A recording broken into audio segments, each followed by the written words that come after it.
नमस्कार दोस्तों, कैसे हैं आप सभी। मैं विष्णु कुमार आप सभी का अपने YouTube चैनल के इस वीडियो पर हार्दिक स्वागत करता हूं। दोस्तों, इस वीडियो में मैं आप लोगों को बिहार बोर्ड क्लास 10th नागरिक का तीसरा चैप्टर लोकतंत्र में प्रतिस्पर्धा एवं जन संघर्ष से संबंधित टोटल 80 VVI ऑब्जेक्टिव प्रश्न बताने वाला हूं, जो आप लोगों के फाइनल बोर्ड एग्जाम के लिए बहुत ही महत्वपूर्ण होंगे। दोस्तों, लोकतंत्र में प्रतिस्पर्धा एवं जन संघर्ष से संबंधित यह हमारा पार्ट 4 वाला वीडियो है, जिसमें हमने 80 महत्वपूर्ण वस्तुनिष्ठ प्रश्न शामिल किया है।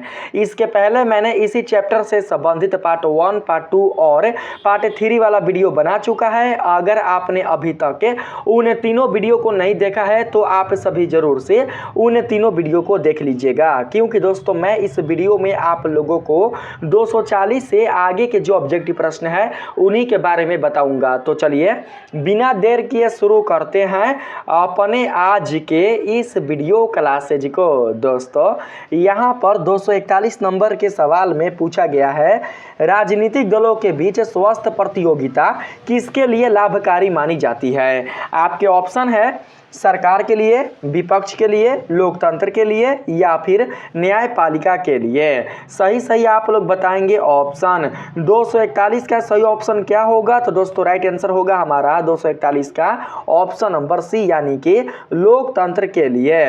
राजनीतिक दलों के बीच स्वस्थ प्रतियोगिता लोकतंत्र के लिए लाभकारी मानी जाती है, तो राइट आंसर हमारा ऑप्शन नंबर सी होगा। चलिए अब हम बात करते हैं अगले नंबर के सवाल पर। दोस्तों, यहाँ पर कहा गया है, राजनीतिक दलों को लोकतंत्र का क्या माना जाता है। राजनीतिक दलों को लोकतंत्र का माना जाता है आधार स्तंभ। तो राइट आंसर क्या होगा? तो ऑप्शन नंबर सी होगा, क्योंकि दोस्तों जो शासन की व्यवस्था है वो राजनीतिक दल पर ही निर्भर है और राजनीतिक दलों को लोकतंत्र का आधार स्तंभ माना जाता है, क्योंकि लोकतंत्र की जो प्रणाली है वो राजनीतिक दलों पर ही निर्भर करती है। राजनीतिक दल के कारण ही लोकतंत्र की जो शासन व्यवस्था है वो सुचारू रूप से चल पाती है। तो सही आंसर आप लोग ऑप्शन नंबर सी को समझकर रखिएगा, ठीक है। चलिए अब हम बात करते हैं 243 नंबर के सवाल पर। इसमें कहा गया है, राजनीतिक दलों में प्रतियोगिता से क्या मजबूत होता है। राजनीतिक दलों में प्रतियोगिता से क्या मजबूत होता है? विपक्ष, अर्थव्यवस्था, लोकतंत्र या व्यापार। तो सही आंसर 243 का हमारा होगा लोकतंत्र। लोकतंत्र मजबूत होता है, तो right answer option number C होगा, ठीक है। यहाँ पर 244 नंबर सवाल में कहा गया है, राजनीतिक दलों में प्रतियोगिता का मुख्य कारण क्या होता है। राजनीतिक दलों में प्रतियोगिता का मुख्य कारण बताना है दोस्तों। तो यहाँ पर सही ऑप्शन क्या होगा? आपके ऑप्शन है न्याय करना, पढ़ाई करना, सत्ता प्राप्त करना या फिर विदेश जाना। तो सही आंसर होगा सत्ता प्राप्त करना। राजनीतिक दलों में प्रतियोगिता का सबसे मुख्य जो कारण है, सबसे प्रमुख जो कारण है वो है सत्ता को प्राप्त करना, अर्थात अपना सत्ता स्थापित करना, अपने सत्ता को स्थापित कर शासन प्रणाली को बाबू लागू करना, ठीक है। तो सही आंसर 244 का हमारा होगा ऑप्शन नंबर सी। चलिए अब हम बात करते हैं 245 नंबर के सवाल पर। इसमें आप लोगों से कहा गया है, राजनीतिक दल किसे ध्यान में रखकर नीतियां बनाते हैं। बताइए, जो राजनीतिक दल है, राजनीतिक दल के जो सदस्य हैं, जो नेता है, वो किसे ध्यान में रखकर नीतियां बनाते हैं, निर्णय लेते हैं। आपके ऑप्शन है विदेशी लोगों को, व्यापारियों को, जनता की आवश्यकताओं को या केवल मीडिया को। तो दोस्तों उन्हें वोट किससे लेना है? उन्हें वोट लेना है जनता से, यानी कि जो बाबू देश के नागरिक है उनसे उन्हें वोट लेना है। तो दोस्तों जब देश के नागरिकों से वोट लेना है, देश के जनता से वोट लेना है, तो दोस्तों वे क्या करेंगे? वो जनता के हित के लिए ही काम करेंगे। जनता की जो आवश्यकताएं हैं उनकी वो पूर्ति करेंगे। कौन? तो राजनीतिक दल। राजनीतिक दल के जो सदस्य हैं, जो नेता है, वो दोस्तों जनता के हित के लिए काम करेंगे, ताकि उन्हें जनता का समर्थन मिले, जनता से उन्हें वोट की प्राप्ति हो। तो सही आंसर यहाँ पर हमारा 245 का ऑप्शन नंबर सी होगा। याद रखेंगे जनता की आवश्यकताओं को, जनता की आवश्यकताओं को ध्यान में रखकर ही राजनीतिक दल के सदस्य नीतियां या निर्णय लेते हैं। तो सही आंसर आपका ऑप्शन नंबर सी होगा। अगला है यहाँ पर 246 नंबर के सवाल में, जनता को राजनीतिक दलों से क्या डर रहता है? बताएंगे आप सभी। जनता को, देश के नागरिकों को राजनीतिक दलों से क्या डर रहता है? चुनाव हारने का, युद्ध होने का, समर्थन खोने का या भाषण रुकने का? तो दोस्तों सही आंसर क्या होगा यहाँ पर 246 का? तो समर्थन खोने का। जनता को राजनीतिक दलों से क्या डर रहता है? तो समर्थन खोने का। सही आंसर होगा हमारा ऑप्शन नंबर सी। राजनीतिक दल के जो नेता होते हैं उन्होंने बाबू जनता से किसी चीज को लेकर वादा कर दिया, ठीक है, किसी चीज को लेकर राजनीतिक दल के नेता ने जनता से वादा कर दिया। अगर दोस्तों जनता उन्हें वोट देती है, उनका समर्थन करती है, अपने देश का सरकार उन्हें बनाती है, अपने राज्य का सरकार उन्हें बनाती है, और सरकार बन जाने के बाद जब इस राजनीतिक दल के नेता जनता का समर्थन नहीं करते, जनता के हित के लिए काम नहीं करते, तो ऐसे में जनता को काफी डर बना रहता है राजनीतिक दल के जो नेता है उनसे। तो सही आंसर आप लोग समर्थन खोने का ले लीजिएगा, ठीक है, कि जो समर्थन राजनीतिक दल के नेता ने जनता को दिया है वो समर्थन कहीं इनके सरकार बनने के बाद लुप्त ना हो जाए, कहीं वो अपना समर्थन जनता के लिए खो ना दे, ठीक है, याद रखेंगे। चलिए 247 नंबर के सवाल पर आते हैं। कहा गया है लोकतंत्र में जनता किसे सत्ता में ला सकती है? लोकतंत्र में जनता किसे सत्ता में ला सकती है? तो याद रखेंगे किसी भी राजनीतिक दल को। जिस राजनीतिक दल को बाबू जनता समर्थन करती है, जिस राजनीतिक दल से जनता प्रेम करती है, उस राजनीतिक दल को जनता लोकतंत्र में ला सकती है, उसकी सत्ता को स्थापित कर सकती है। तो राइट आंसर यहाँ पर 247 का हमारा ऑप्शन नंबर सी होगा। याद रखेंगे जिस देश का राजनीतिक दल होगा उस देश के राजनीतिक दल को जनता क्या कर सकती है? सत्ता में ला सकती है। ये किस पर डिपेंड करता है? तो जनता पर ही डिपेंड करता है, उस पर ही दोस्तों आश्रित है। बात है समझ में? इसीलिए वोट के समय जो नेता होते हैं, जो दोस्तों लीडर होते हैं, जो सदस्य होते हैं राजनीतिक दल के, वो जनता के आगे पीछे घूमते रहते हैं ताकि उन्हें जनता से समर्थन मिले, जनता से उन्हें वोट मिले, ताकि वो अपना सत्ता स्थापित पुनः से कर सके। लेकिन जब उनका काम अच्छा नहीं रहता, उनका व्यवहार अच्छा नहीं रहता, जब दोस्तों वे बिल्कुल भी सरकार बन जाने के बाद जनता के हित के लिए काम नहीं करते हैं, तो ऐसे में जो जनता होती है वो असंतुष्ट हो जाती है और फिर उस राजनीतिक दल का जनता बिल्कुल भी समर्थन नहीं करती है। बात आया समझ में? तो अगर राजनीतिक दल को आगे बढ़ाना है, जनता का समर्थन पाना है, तो उसके लिए सरकार बन जाने के बाद भी बिल्कुल भी राजनीतिक दल के जो नेता हैं, जो बाबू सदस्य हैं, उन्हें अपना वादा नहीं भूलना चाहिए। उन्होंने जो वादा वोट हासिल करने के लिए जनता से किया था, सरकार बनने से पहले जो वादा उन्होंने देश के जनता से किया था, देश के नागरिकों से किया था, वो वादा उन्हें पूरा करना चाहिए सरकार बन जाने के बाद। तब जाकर दोस्तों जो जनता होती है वो खुश रहती है, वो दोस्तों अपने राजनीतिक दल के नेता को अच्छा समझती है। बात आया समझ में? तो यहाँ पर हम ऑप्शन नंबर सी को याद रखेंगे। 248 नंबर के सवाल पर आते हैं। देखिए इसमें कहा गया है राजनीतिक दलों की प्रतियोगिता का लोकतंत्र पर क्या प्रभाव पड़ता है? राजनीतिक दलों की प्रतियोगिता का लोकतंत्र पर बहुत ही बाबू मजबूत प्रभाव पड़ता है। तो 248 का सही आंसर होगा ऑप्शन नंबर सी, यानी कि जो हमारा लोकतंत्र है वो बहुत ही मजबूत हो जाता है, बहुत ही दृढ़ बन जाता है। तो सही आंसर होगा ऑप्शन नंबर सी। दोस्तों देखिए आप सभी को पता है कि वोट के समय, चुनाव के समय विभिन्न प्रकार के राजनीतिक दल सत्ता में आते हैं अपना सत्ता स्थापित करने के लिए। विभिन्न प्रकार के दल, पहले तो दोस्तों दो ही दल होते थे सत्ता स्थापित करने के लिए, लेकिन आज कई प्रकार के दल हमारे देश में हो चुके हैं। हमारे भारत देश में कई प्रकार के दल हो चुके हैं जो जनता से वोट मांग कर अपना सत्ता स्थापित करना चाहते हैं। तो दोस्तों ये लोग क्या करते हैं कि वोट से पहले, अर्थात सरकार बनने से पहले ये क्या करते हैं कि जनता का दोस्तों बहुत ही ज़्यादा ख्याल रखते हैं, जनता की आवश्यकताओं की पूर्ति करते हैं, उनके हितों की देखरेख करते हैं और उनकी हितों की देखरेख में ही दोस्तों वो कार्य व्यवस्था करते हैं। कौन? तो राजनीतिक दल। तो देखिए समझिएगा आप लोग, जनता वही है, जनता क्या है? जनता वही है, जनता बिल्कुल भी अलग नहीं है। लेकिन जनता को मिलने वाले जो अवसर हैं, जो उपहार हैं, जो दोस्तों उन्हें देश के जो राजनीतिक दल के नेता है उनके द्वारा जो उपहार दिया जा रहा है, उनके द्वारा जो भी उन्हें साधन दिया जा रहा है, तो उनसे क्या हो रहा है कि जहां हमारे देश के जनता को काफ़ी दोस्तों समर्थन प्राप्त हो रहा है। ठीक है, मानकर चलते हैं 5 राजनीतिक दल है, तो 5 राजनीतिक दल में से कोई एक ही दल का ना सरकार बनेगा, आप ही बताओ।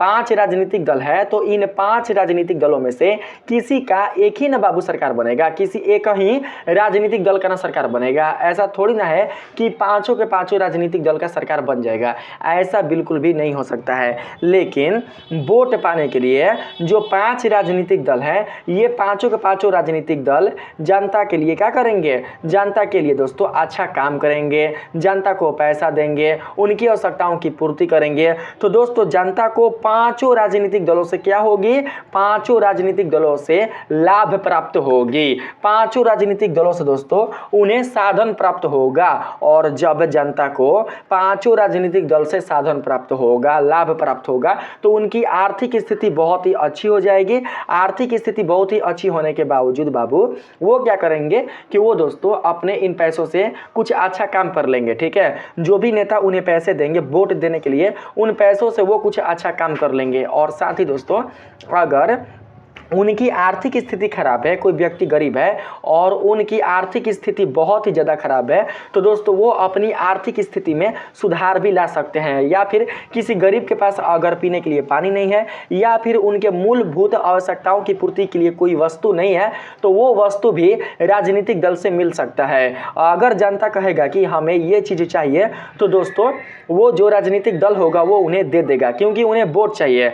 जो जनता होगा, जो लोग होंगे, अगर कहेंगे कि हमें ये चीज़ दीजिएगा तभी हम आप में वोट देंगे, आपके राजनीतिक दल का समर्थन करेंगे, तो दोस्तों राजनीतिक दल के जो नेता होंगे वो क्या करेंगे, वो दोस्तों उनके आवश्यक की जो चीज़ है उसे वो दिला देंगे। ठीक है, जो मांग है जनता की वो उस मांग को वो पूरा कर देंगे। बात है समझ में? तो इससे जनता के लिए काफ़ी दोस्तों खुशी बढ़ जाती है 5 दने से। ठीक है, पांचों तरफ से उन्हें दोस्तों लाभ प्राप्त होने लगता है। किनको? तो जनता को। तो इस प्रकार से आप समझ सकते हैं कि राजनीतिक दलों का जो कंपटीशन होता है, जो प्रतियोगिता होता है, इससे लोकतंत्र पर बहुत ही अच्छा प्रभाव पड़ता है। यानी कि लोकतंत्र बहुत ही ज़्यादा मजबूत होता है। लाभ लेना है तो पांचों से ले लीजिए। ठीक है, अगर सत्ता में उतरने वाले राजनीतिक दलों की संख्या 5 है तो जनता को चाहिए कि वो पांचों दलों से लाभ प्राप्त कर ले।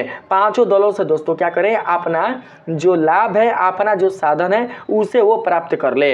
लेकिन इन पांचों दलों में से जिस दल की सरकार अच्छी है, जिस दल के नेता काफ़ी दोस्तों अच्छे हैं, काफ़ी ईमानदार हैं, वो उसी दल में वोट दें। ठीक है, इसको कहते हैं राजनीति। इसको क्या कहते हैं? राजनीति। 5 साल जो नेता होता है, 5 साल जो बाबू लीडर होते हैं, जो राजनीतिक दल के सदस्य होते हैं, वो जनता के साथ खेलते हैं, हमारे देश के साथ खेलते हैं। तो बाबू जब 5 साल समाप्त होता है तो 5 साल के समाप्ति के बाद केवल एक ही बार अवसर मिलता है जनता को सरकार के साथ खेलने का, जनता को राजनीतिक दल के सदस्य के साथ खेलने का। तो जब आपको ये अवसर मिलता है तो आप लोग बिल्कुल भी इस अवसर को ना छोड़े, इस अवसर को बिल्कुल भी आप लोग पीछे ना रहने दें। बात है समझ में? जब उनकी सरकार बन जाएगी तो उसके बाद वो आपको पूछने तक नहीं जाएंगे, आपको देखने तक भी नहीं जाएंगे। लेकिन जब तक उनकी सरकार नहीं बनी है, उनका बिल्कुल भी सत्ता प्राप्त नहीं हुआ है, तब तक आप उनसे क्या करें, आप उनसे लाभ प्राप्त करते रहें। और वो आपको लाभ देंगे क्योंकि उन्हें आपसे वोट चाहिए। उन्हें क्या चाहिए? वोट चाहिए। अगर वो आपको बाबू बिल्कुल भी लाभ नहीं देंगे, आपने जो उनसे मांग की है, ठीक है, जो भी आपने उनसे मांग की है, आपके मांगों को वो यदि पूरा नहीं करेंगे तो ऐसे में उन्हें यही लगेगा कि ये हमें वोट नहीं देगा। दोस्तों नेता लोग वोट के लिए, नेता लोग जो हैं, लीडर लोग जो हैं, वो दोस्तों एक वोट के लिए कहां से कहां तक जा सकते हैं इसका आप अंदाजा भी नहीं लगा सकते हैं। क्योंकि एक वोट के लिए ही दोस्तों कोई राजनीतिक दल जीत जाता है और कोई राजनीतिक दल सत्ता से हट जाता है, अर्थात हार जाता है। इसलिए वो अपना वोट बिल्कुल भी खोना नहीं चाहते हैं। ठीक है, अब ऐसा नहीं कि अगर आप राजनीतिक दल के नेता से कहिएगा कि हमें गाड़ी चाहिए 4 चक्का तो आपको गाड़ी दे देंगे, ऐसा बिल्कुल भी नहीं होगा। देखिए मांगने वाले कौन होंगे? मांगने वाले बाबू जो होंगे वो होंगे गरीब व्यक्ति। मांगने वाले जो व्यक्ति होंगे वो होंगे गरीब। तो बाबू गरीब व्यक्ति क्या गाड़ी मांगेगा? आप ही बताइए। जो गरीब व्यक्ति होंगे वो क्या हेलीकॉप्टर मांगेगा? नेता से नहीं मांग सकता है। वो कहेगा कि मेरी बेटी की शादी नहीं हो रही है, मेरी बेटी की शादी के लिए कुछ पैसे का हमें समर्थन करिए। या फिर उनका घर टूटा हुआ है तो वो सरकार से कहेंगे कि हमारे घर की मरम्मत कीजिए। अगर उनके घर में कोई बीमार है तो वो कहेंगे कि हमारे घर के इस सदस्य का आप उपचार फ्री में करवा दीजिए। या फिर उनके घर में कोई वस्तु नहीं है साधन की, जैसे कि मानकर चलते हैं उनके घर में मसाला पीसने वाला मशीन हो गया, कपड़ा आयरन करने वाला आयरन हो गया, इलेक्ट्रिसिटी वाला, या फिर पंखा हो गया, कूलर हो गया, टीवी हो गया, अगर ये सब वस्तुएं नहीं है तो वो भी उन्हें दे सकते हैं। बात आया समझ में? लेकिन गरीब, जितने भी गरीब व्यक्ति हैं उनका दिल बहुत ही बड़ा होता है। वो दोस्तों बिल्कुल भी अपने औकात से ज़्यादा की वस्तु की मांग सरकार से नहीं करते हैं। अगर गरीब व्यक्ति को सरकार जो होता है, जो सदस्य होते हैं राजनीतिक दल के, अगर गरीब व्यक्ति को केवल 500 रुपया दे दे, गरीब व्यक्ति को केवल 500 रुपया दे दे तो वो व्यक्ति उतना ही में खुश हो जाता है, वो उतना ही में संतुष्ट हो जाता है। नेता जानते हैं कि जब सलाई के काठी से काम हो जा रहा है तो हम क्यों बड़ा सा लाठी जलाने जाए, ठीक है? जब सलाई की काठी से ही काम चल जा रहा है तो हम बड़ा सा लाठी का क्यों यूज करें? तो दोस्तों आप लोगों को अपना काम बिल्कुल भी, जो भी देश के जनता होंगे उन्हें बिल्कुल भी अपना काम सलाई के काठी से नहीं करना है, बल्कि जो लाठी का लुगदी है उससे करना है। बात आया समझ में? जो सरकार है, राजनीतिक दल के जो सदस्य हैं वो आपको अपने वोट के लिए, आपके वोट के लिए, ठीक है, आपके द्वारा दिए गए मतदान के लिए वो आपको मोटा समर्थन करेंगे, लेकिन इसके लिए आपको उनसे मोटी मांग करनी पड़ेगी। जब तक आप मोटी मांग नहीं कीजिएगा तब तक आपको बिल्कुल भी मोटा नहीं मिलेगा, मोटा समर्थन, मोटा लाभ नहीं मिल सकता है, ठीक है? चलिए 249 नंबर के सवाल पर बढ़ते हैं। इसमें कहा गया है किसी भी देश का विकास किस पर निर्भर करता है? किसी भी देश का जो विकास है वो निर्भर करता है राजनीतिक दलों की स्थिति पर। अगर जिस देश की राजनीतिक दल बिल्कुल भी अच्छी नहीं है, राजनीतिक दल के जो नेता हैं वो भ्रष्टाचारी हैं, उनके जो सदस्य हैं वो भी बाबू करप्ट हैं, तो ऐसे में वो देश पीछे जा सकता है, उस देश की वृद्धि बिल्कुल भी नहीं हो सकती है, क्योंकि उस देश की जो आर्थिक स्थिति होगी वो बहुत ही दोस्तों जर्जर हो जाएगी। जो नेता होंगे वो देश के लोगों से पैसा लूटकर खा जाएंगे, पचा जाएंगे और देश में गरीबी व्याप्त कर देंगे। देश के लोगों की जो बाबू रोजगार है, देश के लोगों का जो रोजगार है वो छीन लेंगे और बेरोजगारी व्याप्त कर देंगे। तो अगर कोई राजनीतिक दल बिल्कुल भी अच्छा नहीं है, राजनीतिक दल के जो नेता हैं वो अच्छे नहीं हैं, ईमानदार नहीं है, कर्मठ नहीं है, पढ़े लिखे शिक्षित बिल्कुल भी नहीं है, तो बाबू हमें क्या करना चाहिए? हमें ऐसे सदस्यों को चुनना चाहिए, ऐसे प्रत्याशी को चुनना चाहिए जो पढ़ा लिखा हो, उसी के राजनीतिक दल में हमें वोट देना चाहिए। अन्यथा बिल्कुल भी अशिक्षित सदस्य में, अशिक्षित प्रत्याशी में बिल्कुल भी वोट नहीं देना चाहिए, क्योंकि हम अपने देश के इस सत्ता को 5 साल के लिए उसके हाथ में देते हैं। तो दोस्तों 5 साल बहुत ही ज़्यादा होता है एक बहुत ही विकासशील और समृद्ध देश को बर्बाद करने में। 5 साल के अंदर में जो भ्रष्टाचारी नेता होगा, जो भ्रष्ट करप्ट जो नेता होगा, वो क्या करेगा? देश को खोखला कर देगा, देश को तोड़ देगा, बर्बाद कर देगा। तो हमें ऐसे नेताओं से अपने इस धरा को, अपने इस देश को बचाना है, अपने इस देश को भ्रष्टाचारियों के हाथ में जाने से रोकना है। बात आया समझ में? चलिए तो यहाँ पर हमारा बाबू सही आंसर होगा ऑप्शन नंबर सी। किसी भी देश का विकास वहाँ के राजनीतिक दलों की स्थिति पर निर्भर करता है। अगर देश की राजनीतिक दल की स्थिति अच्छी है तो देश का विकास होगा, अगर देश के राजनीतिक दल की स्थिति बिल्कुल भी अच्छी नहीं है तो देश का विकास नहीं होगा, ठीक है? अगला प्रश्न है, राजनीतिक दलों के विचार जितने व्यापक होंगे देश का विकास उतना ही तेजी से होगा, तेज होगा। यहाँ पर तेज होगा ना। 250 का राइट आंसर होगा ऑप्शन नंबर सी, जैसा कि मैंने आप सभी को बताया। 251 नंबर सवाल में कहा गया है राष्ट्रीय विकास में मुख्य भूमिका कौन निभाते हैं? राष्ट्रीय विकास में मुख्य भूमिका निभाने वाले कौन हैं? तो राजनीतिक दल। राजनीतिक दल ही राष्ट्रीय विकास में मुख्य भूमिका निभाते हैं। तो सही आंसर हमारा ऑप्शन नंबर सी होगा। 252 नंबर सवाल है दोस्तों, राष्ट्रीय विकास के लिए किन बातों की आवश्यकता होती है। राष्ट्रीय विकास के लिए जिन बातों की आवश्यकता होती है आपको उन बातों को बताना है। आपके ऑप्शन है हिंसा और विरोध, सामाजिक अलगाव, राजनीतिक अस्थायित्व और एकता, या फिर केवल भाषण। तो सही आंसर होगा हमारा यहाँ पर राजनीतिक अस्थायित्व और एकता। दोस्तों राष्ट्र के विकास के लिए राजनीतिक अस्थायित्व और एकता का होना बहुत ही जरूरी है। तो सही आंसर 252 का हमारा होगा ऑप्शन नंबर सी, याद रखेंगे। ठीक है, चलिए यहाँ पर अगले प्रश्न पर आते हैं। कहा गया है राजनीतिक दल नागरिकों को किसके प्रति सजग बनाते हैं। खेल के प्रति, राजनीति के प्रति, तकनीक के प्रति, या फिर अपने अधिकारों के प्रति। तो दोस्तों अपने अधिकारों के प्रति बहुत सारे लोगों को, हमारे देश के बहुत सारे दोस्तों व्यक्तियों को, हमारे देश के इस जनता को अपने अधिकारों के बारे में बिल्कुल भी पता नहीं है। तो उन्हें जानना होगा अपने अधिकारों को, उन्हें जागरूक बनना पड़ेगा, अपने अधिकारों को जानना पड़ेगा, तब जाकर दोस्तों वो क्या कर सकते हैं, वो एक सजग नागरिक बन सकते हैं हमारे इस देश के। तो कहा गया है राजनीतिक दल नागरिकों को जागरूक करने के लिए अर्थात उन्हें सजग बनाने के लिए क्या करते हैं। तो दोस्तों सही आंसर होगा अधिकारों के प्रति, नहीं यहाँ पर क्या बोला गया है, राजनीतिक दल नागरिकों को किसके प्रति सजग बनाते हैं। तो हाँ अधिकारों के प्रति, उनके अधिकारों के प्रति, ठीक है, अपने अधिकारों के प्रति। सही आंसर होगा ऑप्शन नंबर डी। जो देश की जनता है ना, तो देश के जनता के अधिकारों के प्रति राजनीतिक दल जागरूक करते हैं, सजग बनाते हैं। ठीक है, चलिए 254 नंबर के सवाल पर आते हैं। देखेंगे इसमें कहा गया है दोस्तों राजनीतिक दलों के कारण नागरिकों में क्या जागरूकता आती है। राजनीतिक दलों के कारण नागरिकों में क्या जागरूकता आती है, धार्मिक, राजनीतिक, सामाजिक या व्यापारिक। तो सही आंसर होगा राजनीतिक। क्या होगा, राजनीतिक। तो करेक्ट आंसर 254 का हमारा ऑप्शन नंबर बी होगा, राजनीतिक जागरूकता आती है। ठीक है, चलिए 255 नंबर के सवाल पर आते हैं। कहा गया है राजनीतिक दल किसके बीच जागरूकता लाते हैं, नेता और मीडिया के बीच, सरकार और विपक्ष के बीच, आम जनता के बीच, या फिर विदेशी सरकार के बीच। तो सही आंसर होगा हमारा आम जनता के बीच।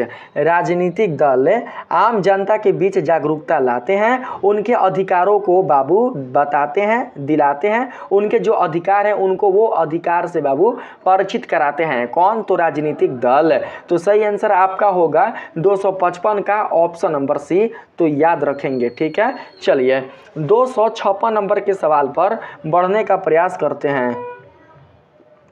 इसमें कहा गया है लोकतांत्रिक व्यवस्था में शासन का संचालन कौन करता है, न्यायपालिका, कार्यपालिका, नागरिक या राजनीतिक दल। तो सही आंसर होगा राजनीतिक दल। लोकतांत्रिक व्यवस्था में शासन का संचालन राजनीतिक दल ही करता है। ठीक है, चलिए यहाँ पर अगला प्रश्न है दोस्तों, किस व्यवस्था में जनता की इच्छा एवं आवश्यकताओं को पूरा करना आवश्यक होता है। आप सभी को उस व्यवस्था का नाम बताना है जिसमें जनता की इच्छा एवं आवश्यकताओं को पूरा करना आवश्यक होता है। तो सही आंसर होगा हमारा लोकतांत्रिक। लोकतांत्रिक व्यवस्था में, जी दोस्तों, लोकतांत्रिक व्यवस्था में ही जनता की इच्छा एवं आवश्यकताओं को पूरा करना आवश्यक होता है। तो सही आंसर यहाँ पर हमारा ऑप्शन नंबर डी होगा। 258 नंबर के सवाल पर बढ़ते हैं। कहा गया है शासन की विफलता के लिए किसे जिम्मेदार ठहराया जाता है, बताएंगे। शासन की विफलता के लिए कौन जिम्मेदार होता है, तो राजनीतिक दल। राजनीतिक दल ही जिम्मेवार होता है। तो सही आंसर होगा ऑप्शन नंबर सी।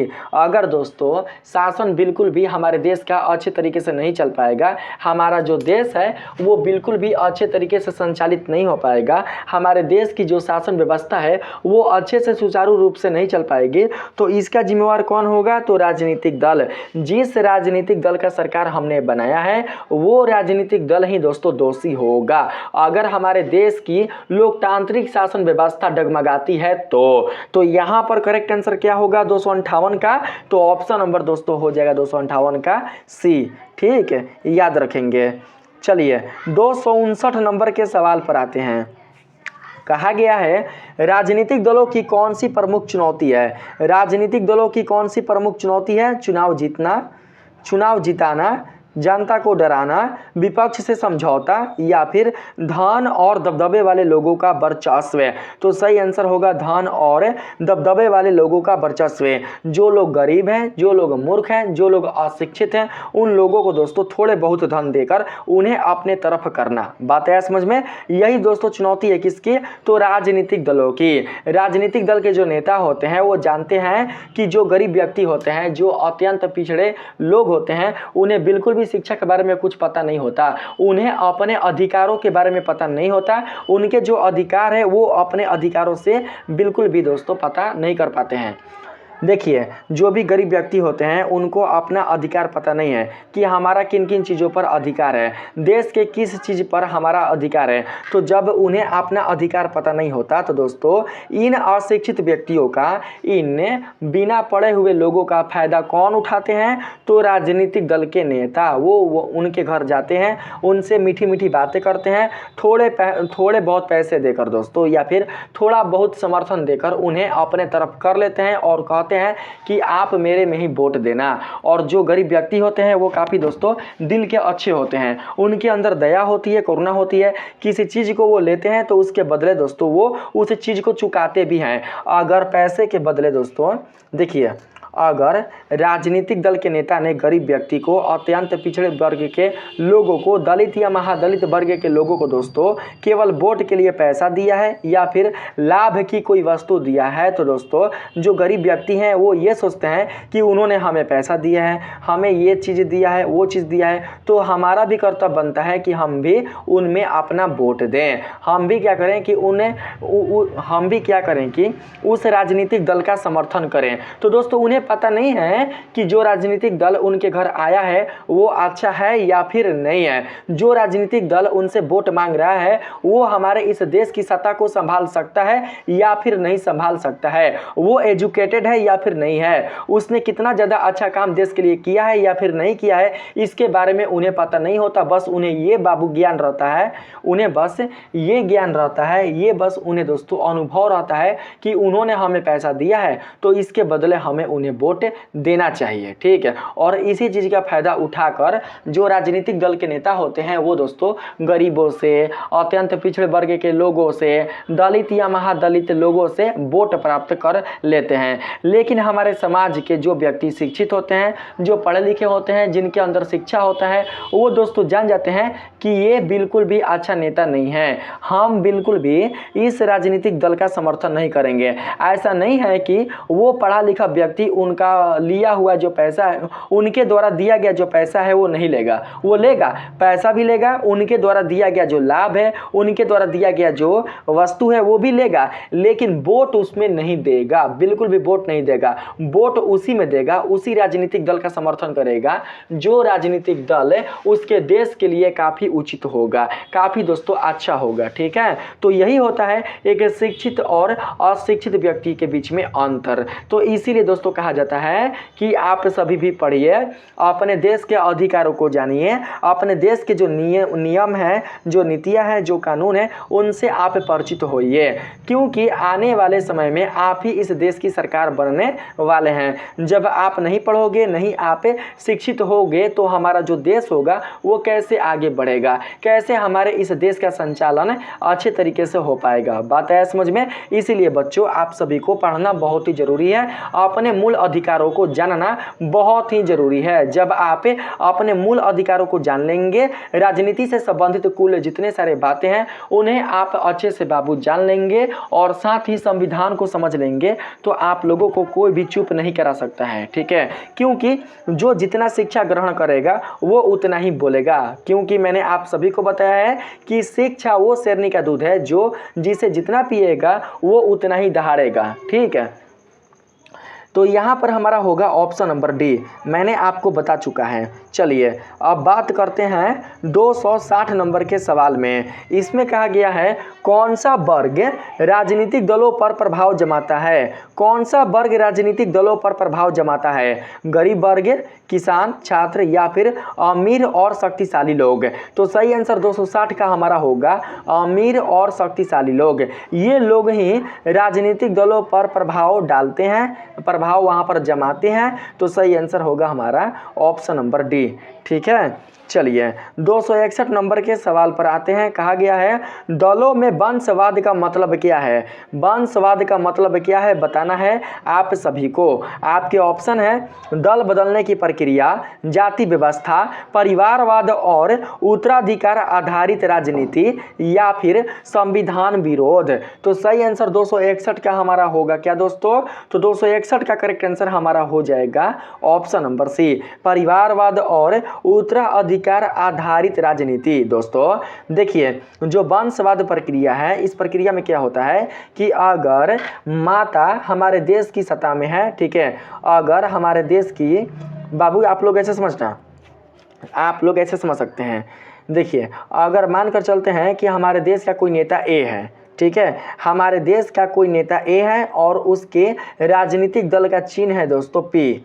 उसके राजनीतिक दल का चिन्ह क्या है? तो पी है। और इस दल का जो नेता है उसका नाम है ए और इसी का शासन हमारे इस देश में है। इसी ने ही हमारे इस देश में अपना सत्ता स्थापित किया है। तो दोस्तों अगर ये चाहेगा तो क्या करेगा? अपने बेटे को भी, बाबू अपने बेटे को भी सत्ता में ला देगा। ठीक है, बाबू अपने बेटे को भी सत्ता में लाकर क्या करेगा? बाबू उसे शासन की व्यवस्था दे देगा। हमारे देश की जो शासन व्यवस्था है उस शासन व्यवस्था को अपने बेटे को दे देगा। अब ये जो बेटा है, मानकर चलते हैं कि ए का बेटा कौन है? तो बी। ठीक है, बी से पहले किसने शासन किया हमारे देश में? तो ए ने। और ए के बाद किसने शासन किया? तो बी ने। अब जो बी है वो क्या चाहता है कि वो सोचता है कि हमारा जो लड़का है वो भी इस देश का शासन करे, इस देश में अपना शासन व्यवस्था संभाले। ठीक है, जो बी है वो ये चाहेगा कि हमने तो शासन कर लिया, अब आगे की जो शासन व्यवस्था है उस शासन व्यवस्था को कौन लेकर आगे चले? तो हमारा लड़का। ठीक है, तो इसी को कहा जाता है वंशवाद। मानकर चलते हैं कि बी का लड़का कौन है? तो सी है और राजनीतिक दल वही है पी। राजनीतिक दल क्या है? तो वही है दोस्तों पी। तो बी का लड़का सी है, तो बी ने अपना जो शासन व्यवस्था है वो किसे दे दिया? तो दोस्तों सी को दे दिया। तो इसी को कहा जाता है वंशवाद। इसको क्या बोलते हैं? तो वंशवाद। जो आप लोग कांग्रेस की सरकार में देख सकते हैं, जो कांग्रेस की सरकार है उसमें आप लोग देख सकते हैं वहां पर वंशवाद वाली जो प्रक्रिया है वो दोस्तों देखी जा रही है। ठीक है, अर्थात अगर आप कांग्रेस को अच्छे से देखेंगे, कांग्रेस के जो भी नेता हैं दोस्तों मध्यकाल से लेकर अभी, हमारे देश के आज़ादी से लेकर अभी वर्तमान समय तक, हमारे देश के स्वतंत्रता से लेकर अभी वर्तमान समय तक जो भी कांग्रेस के नेता है, अगर आप उनके काल पर विचार करेंगे तो दोस्तों आपको पता चलेगा कि ये जो राजनीतिक दल है, कांग्रेस सरकार की जो राजनीतिक दल है वो वंशवाद वाली है। कौन सी है? तो वंशवाद वाली। दोस्तों राजतंत्र में भी ऐसा ही होता था। राजा क्या करता था? राजा शासन की व्यवस्था अपने बेटे के हाथ में सौंपता था और जब बेटा बुढ़ा जाता था, जब उसका उम्र ढल जाता था, तो वो क्या करता था कि अपने राज्य की शासन व्यवस्था को अपने बेटे को सौंप देता था। तो इस प्रकार से जो काम है, इस प्रकार की जो क्रिया है वो होता था राजतंत्र में। लेकिन जब यही प्रक्रिया दोस्तों होने लग जाए हमारे लोकतंत्र की शासन व्यवस्था में, तो आप कैसे कह सकते हैं कि हमारी जो व्यवस्था है वो है लोकतंत्र? केवल वोट देने से कुछ भी नहीं होगा। ठीक है, वोट देने से कुछ भी नहीं होगा दोस्तों। वोट हम दे रहे हैं, लेकिन वोट देने के साथ हमारा इस देश के शासन व्यवस्था पर अधिकार होना चाहिए। ऐसा नहीं है कि हम देश के जो सरकार है उनका गुलाम बनकर रहें, उनका हम दोस्तों एक तरीके से बंधुआ बनकर रहें। अगर हम उनका गुलाम बनकर रहेंगे, उनका बंधुआ बनकर रहेंगे, उनके अधीन रहेंगे, तो बिल्कुल भी लोकतांत्रिक शासन व्यवस्था, बिल्कुल भी आपका बाबू जो लोकतांत्रिक शासन व्यवस्था है वो लोकतांत्रिक नहीं रह पाएगी, बल्कि राजतांत्रिक शासन व्यवस्था में परिवर्तित हो जाएगी। ठीक है, तो यहाँ पर आप लोगों को मैंने बता चुका है ऑप्शन नंबर सी बिल्कुल राइट आंसर होगा। 262 नंबर के सवाल पर आते हैं। कहा गया है वंशवाद से किसे नुकसान होता है? नेता को, लोकतंत्र को? तो लोकतंत्र को। वंशवाद से नुकसान होता है किसको? तो लोकतंत्र को। तो 262 का राइट आंसर हमारा होगा ऑप्शन नंबर बी, याद रखेंगे। और हुआ भी है कांग्रेस सरकार के, कांग्रेस दल के, ठीक है बाबू, कांग्रेस पार्टी के जो नेता है उसने हमारे भारत देश की सत्ता को काफ़ी कमज़ोर कर दिया है, हमारे भारत देश के विकास को काफ़ी स्लो कर दिया है, काफ़ी दोस्तों उसने हमारे भारत देश की शासन व्यवस्था को कमज़ोर कर दिया है। आप देख सकते हैं मोदी के आने से हमारा जो भारत देश है वो डिजिटल बन पाया है, वो इतना तेज़ी से आगे बढ़ पाया है, हमारे देश के शासन व्यवस्था में कई प्रकार के सुधार हुए हैं और कई प्रकार के दोस्तों हमारे देश में बदलाव भी देखे गए हैं नरेंद्र मोदी के आने के बाद, ना कि कांग्रेस सरकार के बाद। ठीक है, तो यहाँ पर आप समझ सकते हैं कि वंशवाद वाले राजनीतिक प्रक्रिया में हमारे लोकतंत्र को ही नुकसान होता है, और जब लोकतंत्र को नुकसान होगा तो दोस्तों लोकतंत्र में आने वाले जो जनता है देश के, उन्हें नुकसान का बाबू जो समस्या है वो झेलना पड़ेगा। ठीक है, यहाँ पर मैंने लोकतंत्र बता दिया है। चलिए 263 नंबर के सवाल पर आते हैं। कहा गया है राजनीतिक दलों में पारदर्शिता की कमी का क्या परिणाम है, पारदर्शिता की कमी का क्या कारण है, यही आपको बताना है। तो जनता का विश्वास कम होना, यही दोस्तों, ठीक है, यही बाबू परिणाम है। राजनीतिक दलों में पारदर्शिता की जो कमी है वो है बाबू किसके परिणाम के कारण, तो जनता का विश्वास कम होने के कारण। ठीक है, तो सही आंसर हो जाएगा बाबू ऑप्शन नंबर सी, याद रखेंगे 263 का। आगे है, देखिए यहाँ पर आगे है राजनीतिक दलों में पारदर्शिता लाने के लिए क्या आवश्यक है, तो सही आंसर होगा आंतरिक लोकतंत्र।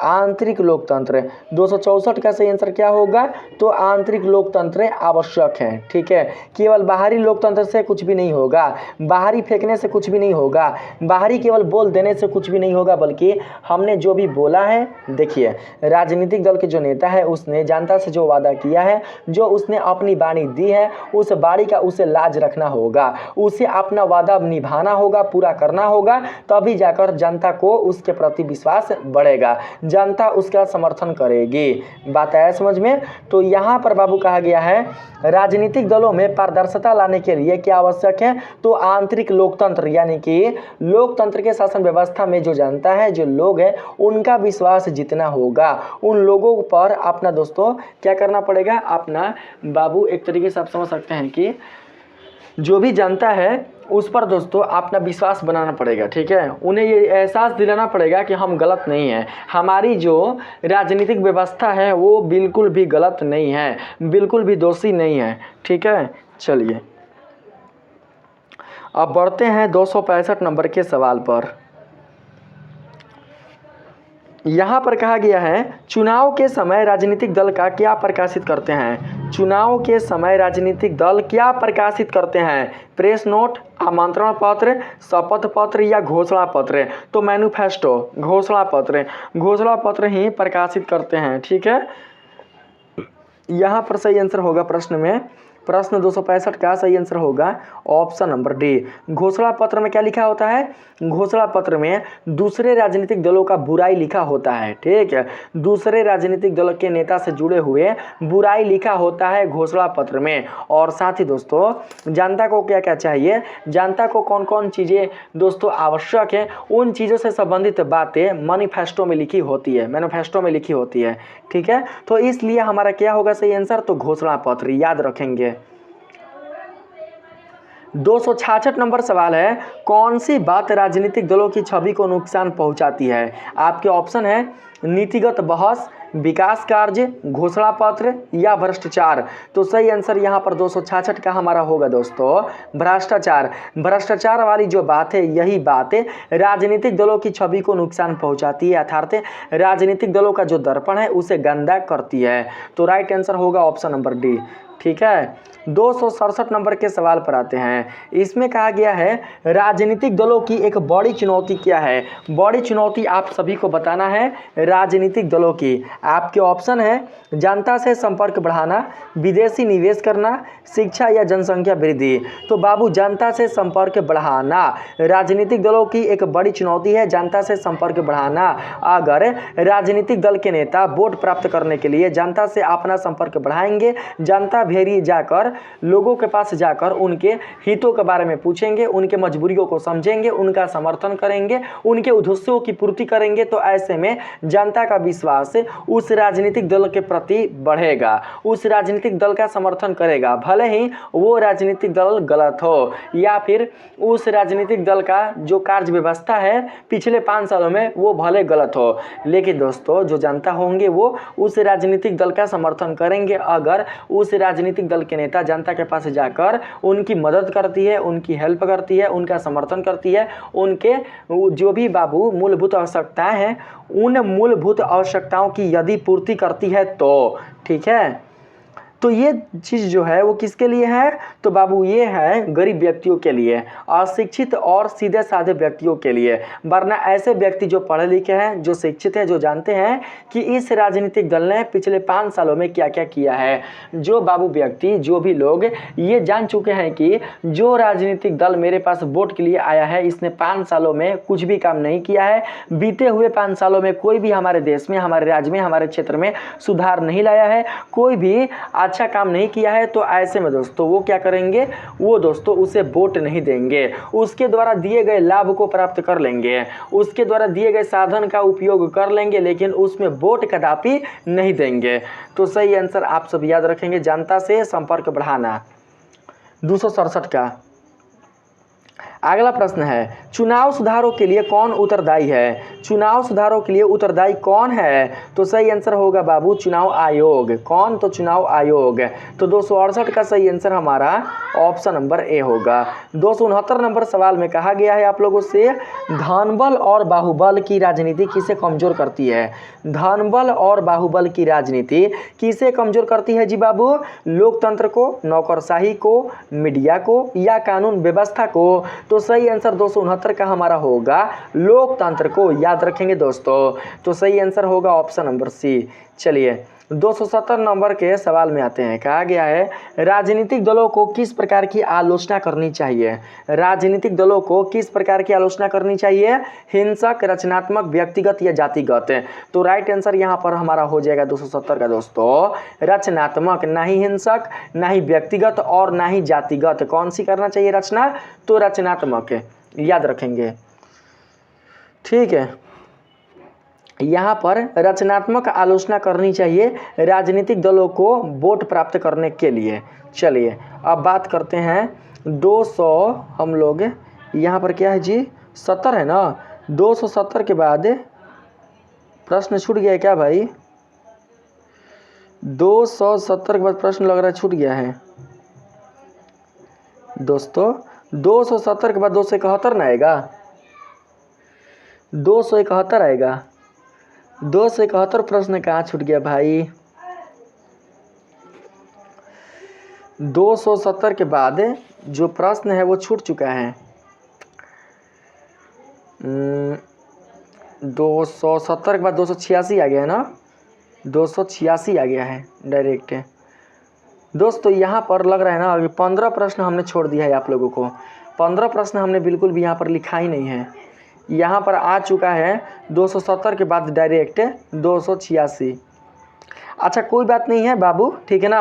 अगला वीडियो में मैं आप लोगों को जो 15 प्रश्न शेष बचे हुए हैं ना उसे मैं कंप्लीट करा दूंगा, ठीक है। आप लोग बिल्कुल भी टेंशन नहीं लीजिए। तो चलिए अब हमें 286 नंबर के सवाल पर आने का प्रयत्न करते हैं, ठीक है। चलिए 286 नंबर के सवाल में क्या पूछा गया है, चुनावों में पूंजीपतियों द्वारा राजनीतिक दलों को दिया जाने वाला सहयोग सामान्यतः क्या होता है, बताएंगे आप सभी।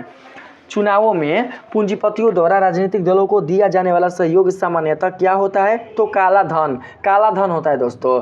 286 का सही आंसर काला धन, काला धन। यहाँ पर ऑप्शन नंबर बी बिल्कुल राइट आंसर होगा दोस्तों।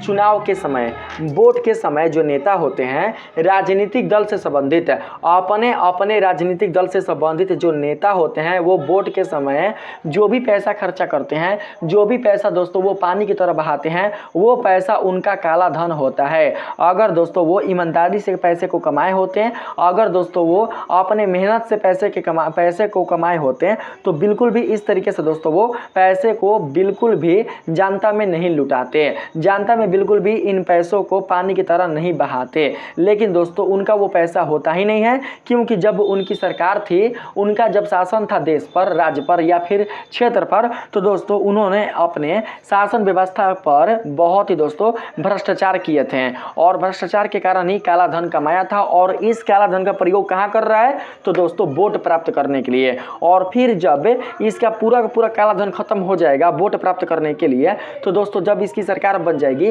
तो फिर से वो अपना काला धन बना लेगा। ठीक है, तो आप सभी काला धन समझ कर रखिएगा। काला धन कहने का मतलब जो पैसा बिल्कुल भी ईमानदारी से कमाया गया नहीं हो, उसी को काला धन कहा जाता है। जो पैसा बिल्कुल भी ईमानदारी से कमाया गया नहीं हो, जो पैसा लूटा गया हो, दूसरों के हक का छीना गया हो, उसी पैसे को कहा जाता है काला धन। चलिए 287 नंबर के सवाल पर आते हैं। कहा गया है पूंजीपति चुनाव के बाद राजनीतिक दलों से क्या प्राप्त करते हैं। पूंजीपति चुनाव के बाद राजनीतिक दलों से दोस्तों प्राप्त करते हैं क्या, तो आप सभी यहाँ पर ऑप्शन बताएंगे। ऑप्शन है पुरस्कार, अनुचित लाभ, सरकारी नौकरी या दंड। तो सही आंसर यहाँ पर हमारा हो जाएगा दोस्तों 287 का ऑप्शन नंबर बी, अनुचित लाभ। अनुचित लाभ प्राप्त करते हैं, ठीक है, याद रखेंगे पूंजीपति चुनाव के बाद। तो ऑप्शन नंबर बी बिल्कुल सही आंसर होगा। ठीक है, चलिए 288 नंबर के सवाल पर आते हैं। इसमें कहा गया है राजनीतिक दलों में अपराधियों का बढ़ता प्रभाव किस ओर संकेत करता है। राजनीतिक दलों में अपराधियों का बढ़ता हुआ जो प्रभाव है वो किस ओर संकेत करता है। तो राइट आंसर 288 का हमारा होगा अपराध का राजनीतिकरण। अपराध का राजनीतिकरण के तरफ संकेत करता है। तो सही आंसर ऑप्शन नंबर सी होगा। 289 नंबर के सवाल पर आए तो इसमें पूछा गया है दोस्तों चुनाव जीतने के बाद राजनीतिक दलों द्वारा अपराधियों को क्या दिया जाता है। तो दोस्तों जो अपराधी हैं उन्हें दिया जाता है दंड। तो सही आंसर 289 का हमारा हो जाएगा दोस्तों 289 का हो जाएगा यहाँ पर संरक्षण। देखिए बाबू, राजनीतिक दल के जो अच्छा नेता होंगे वही ना दंड देंगे अपराधियों को। राजनीतिक दल के जो अच्छा नेता होंगे, जो ईमानदार नेता होंगे, वही अपराधियों को दंड देंगे। लेकिन जो भ्रष्टाचारी नेता है, जो बिल्कुल भी अच्छा नेता नहीं है, जिसके ईमान में दोस्तों कालापन है, वो क्या करेगा कि अपराधियों को संरक्षण देगा, क्योंकि अपराधियों से ही उसकी सत्ता दोस्तों आगे बढ़ती है। अपराधियों के कारण ही दोस्तों वो अपने सत्ता को कायम रखता है, लोगों में डर दोस्तों फैलाकर रखा हुआ रहता है, ताकि उसकी जो सत्ता है वो कभी खत्म ना हो सके, उसकी सत्ता का अंत कभी ना हो सके। इसलिए वो अपराध का बढ़ावा देता है, आतंकवाद का बढ़ावा देता है। कौन? तो राजनीतिक दल। बात आया समझ में? तो चुनाव जीतने के बाद जो खराब नेता होते हैं, जो भी भ्रष्टाचारी नेता होते हैं, वो क्या करते हैं कि अपराधियों का समर्थन करते हैं। ठीक है,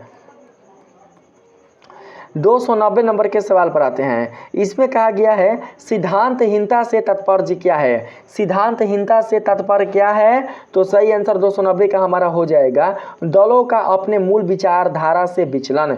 दलों का अपने मूल विचारधारा से जो विचलन है वही सिद्धांतहीनता कहलाती है। जो व्यक्ति अपने मूल से बिल्कुल भी ना विचले, ठीक है, राजनीतिक दल से जुड़े हुए जो भी बाबू कानून होते हैं, जो नियम होते हैं, जिनका पालन उस दल की सरकार को करना होता है, अगर वो उसका पालन नहीं करता है तो यही क्रिया सिद्धांतहीनता कहलाती है। अगर पालन करता है तो यही क्रिया राजनीति कहलाती है, सिद्धांत कहलाती है। बात आया समझ में?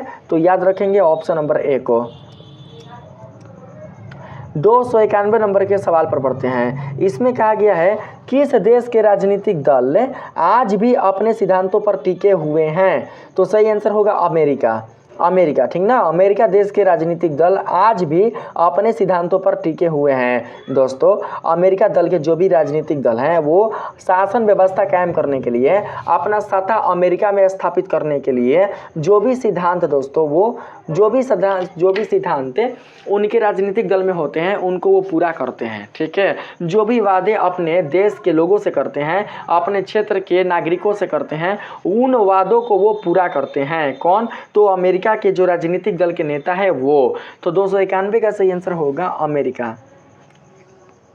292 नंबर के सवाल पर आते हैं। कहा गया है बहुदलीय व्यवस्था के चलते भारत में क्या आम हो गया है। तो सही आंसर यहाँ पर 292 का हमारा होगा अवसरवादी गठबंधन। अवसरवादी गठबंधन बहुत ही आम हो चुका है बहुदलीय व्यवस्था के चलते, क्योंकि हमारे भारत देश में जो लोकतांत्रिक व्यवस्था है वो कैसी है, तो वो है बहुदलीय। कौन सी? बहुदलीय, याद रखेंगे। चलिए 293 में आते हैं। इसमें कहा गया है अवसरवादी गठबंधन का अर्थ क्या है। अवसरवादी गठबंधन का अर्थ बताना है, तो राइट आंसर यहाँ पर होगा 293 का हमारा दोस्तों ऑप्शन नंबर बी, यानी कि विरोधी विचारधारा वाले दलों का सत्ता हेतु साथ जाना। विरोधी विचारधारा वाले दलों का सत्ता हेतु साथ जाना, ठीक है, यही होता है अर्थ किसका, तो अवसरवादी गठबंधन का। ठीक है, इसका अर्थ समझ रहे हैं। देखिए बाबू, इसका अर्थ ये हुआ कि वोट से पहले, वोट प्राप्त करने से पहले अगर दो दल एक दूसरे के साथ प्रतिस्पर्धा करते हैं, एक दूसरे के साथ अगर दोस्तों लड़ाई करते हैं वोट के लिए, एक दूसरे के साथ अगर कंपटीशन में खड़ा होते हैं, एक विपक्षी में खड़ा होते हैं, और वोट जीत जाने के बाद जब ये दोनों दल एक दूसरे के साथ मिल जाते हैं, ये दोनों दल एक दूसरे के साथ मिलकर गठबंधन बना लेते हैं, तो इसे ही कहा जाता है अवसरवादी गठबंधन। क्या कहा जाता है? अवसरवादी गठबंधन।